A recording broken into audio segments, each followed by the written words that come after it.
On the day before Thanksgiving in 1971, a man in a business suit bought a one-way plane ticket under a name that wasn't his. 40 minutes into the flight, he handed a note to a flight attendant. It said he had a bomb. 2 hours later, he strapped on a parachute, lowered the rear door of a moving Boeing 727, and jumped out into a freezing rainstorm somewhere over the Pacific Northwest. With $200,000 in cash strapped to his body, he was never seen again. No body, no parachute, no confirmed trace of the man himself. Only $8,000 of his ransom money, which surfaced rotting on a riverbank 9 years later. It remains to this day the only unsolved hijacking in the history of American commercial aviation. And the strangest part isn't that nobody ever caught him. It's that in 55 years, nobody has ever been able to prove he survived the jump at all. Let's back up to the beginning, because on the surface, nothing about this day looked unusual. It's November 24th, 1971. The Wednesday before Thanksgiving, one of the busiest travel days of the year, which meant the Portland airport was a blur of holiday crowds and short-staffed counters. A man walked up to the Northwest Orient Airlines desk, paid $20 in cash, and bought a one-way ticket to Seattle. A 30-minute hop, barely enough time to finish a drink. He gave his name as Dan Cooper, mid-40s maybe, dark suit, white shirt, thin black tie, a raincoat folded over one arm, around 5'10", unremarkable in every direction. The kind of face that within the hour, 3 different flight attendants would struggle to describe the same way twice. He boarded Northwest Orient Flight 305, a Boeing 727 bound for Seattle, and took a seat in the back row 18C, ordered a bourbon and soda, and lit a cigarette. 36 other passengers settled in around him, most of them thinking about turkey dinners and connecting flights. To the crew, Captain William Scott up front, flight attendant Florence Schaffner working the aisle. He looked like exactly what he was pretending to be, a quiet business traveler in no particular hurry. Nothing about him suggested that in the next 40 minutes, this ordinary Wednesday flight would become a case the FBI still wouldn't be able to close half a century later. Shortly after takeoff, Cooper waved Florence Schaffner over and passed her a folded note. She assumed it was a phone number, a passenger flirting, and dropped it unopened into her purse. He leaned in and said quietly, "Miss, you'd better look at that note. I have a bomb." She opened it. The words, printed in neat block letters, said he had a bomb in his briefcase and wanted her to sit beside him. When she asked to see it, he tilted the case open, just enough to show her a tangle of wires and red cylinders packed in rows. Then came the demand, delivered as calmly as a lunch order, $200,000 in $20 bills and 4 parachutes, 2 main, 2 reserve, not military issue, civilian rigs with manually operated ripcords. That single detail, civilian, manual, no automatic backup, is the first real clue the case ever produced. A man who didn't know parachutes would have taken whatever the nearest Air Force base handed him. Cooper specified exactly what an experienced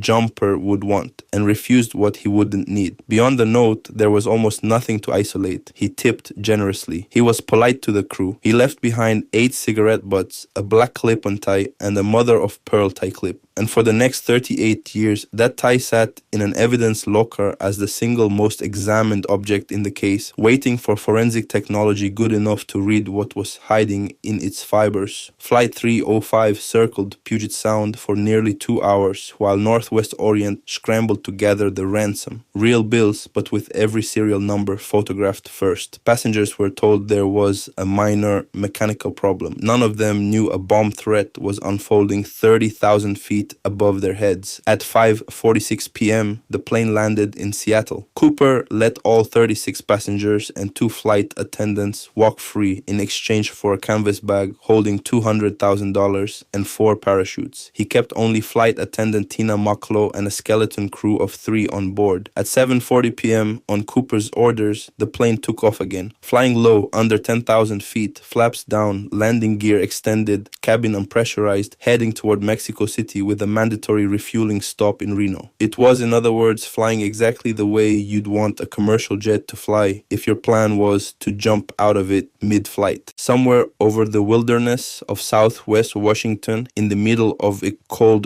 driving rainstorm, Cooper sent Mucklow to the cockpit and lowered the aircraft's rear air stair himself, something no passenger had ever done in flight before. At 8:13 p.m., the crew felt the tail of the plane buck upward forward, like something heavy had just left it. They landed in Reno an hour later. The rear stairs were down. Cooper, the money, and 3 of the 4 parachutes were gone. What followed was one of the largest manhunts in FBI history. 200 soldiers from Fort Lewis walked the hills in grid lines. Helicopters and an SR-71 spy plane searched from the air. Divers searched the bottom of Lake Merwin. For weeks, search teams combed the Washougal River watershed. The presumed drop zone, calculated from the plane's speed, heading, and the exact second the air stair opened. They found nothing, not a scrap of parachute silk, not a shoe, not one physical trace of a man who had just jumped at night in a business suit and loafers into freezing wilderness he was completely unequipped to survive. The FBI gave the case a name, Norjack, short for Northwest Hijacking.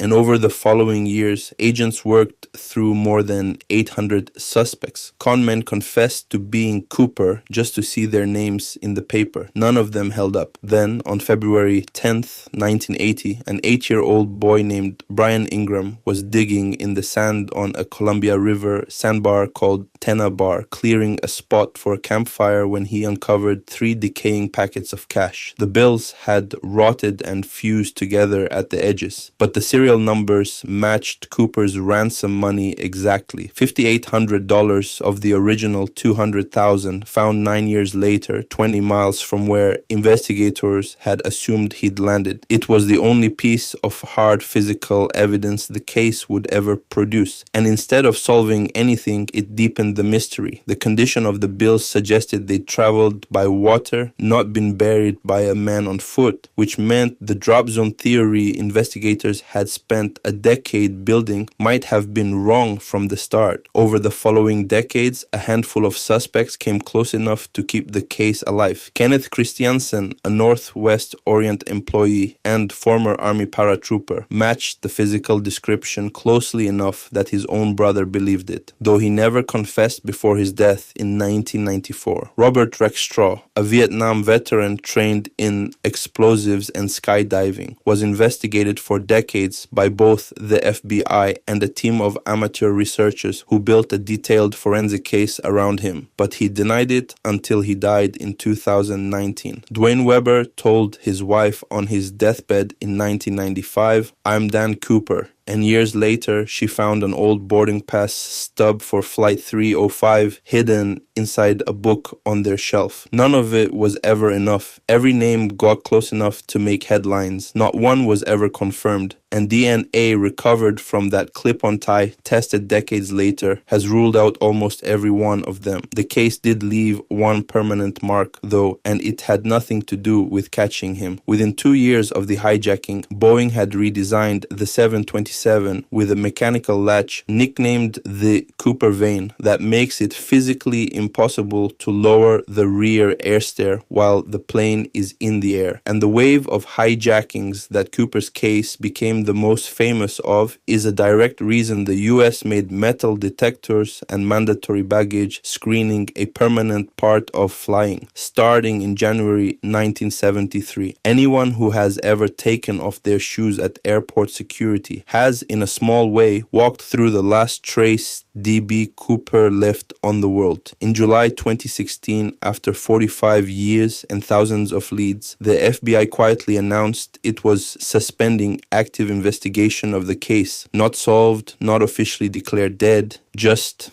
set down. Field offices still accept physical evidence if it ever surfaces. As of today, it remains the only unsolved act of air piracy in the history of American commercial aviation, which leaves exactly 2 possibilities, and after 55 years, no one has ever ruled either one out. Either an ordinary-looking man in a business suit planned and executed the only successful hijack and vanish in aviation history and quietly lived out the rest of his life somewhere with $200,000 and a secret he never told a soul, or he jumped into a black freezing rainstorm wearing loafers and a suit jacket, and the wilderness did what wilderness does to a body no one was ever looking for in the right place, and he's still out there somewhere in the hills of Southwest Washington, closer to the highway than anyone ever searched. The only proof he ever existed at all is a few 1,000 rotting dollar bills, a child found by accident, a tie he didn't bother to take with him, and a case file the FBI never quite. Somewhere between Seattle and Reno on an ordinary Wednesday before a holiday, one man had about 45 minutes to become either the most successful criminal in American history or nobody at all. We still don't know which.